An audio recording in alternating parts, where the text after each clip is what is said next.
నా బంధువులు లేరు, నా స్నేహితులు లేరు, నా మిత్రులు లేరు, ఎవ్వరు లేరు నా పక్షాన నాతో కూడా. అంతా అయిపోయింది అనుకున్నాను, జాగారం చేశాను, అన్నము లేక ఉపవాసాలు ఉన్నాను, సముద్రాన్ని ఈదాను, సింహాల మధ్య నడిచాను,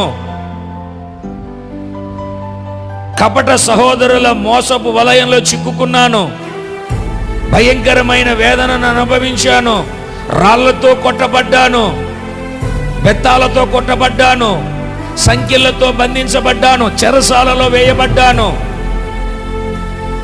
వీటన్నిటి నుండి ఏది నా మీదికి రాకుండా, మరీ ప్రాముఖ్యంగా సింహపు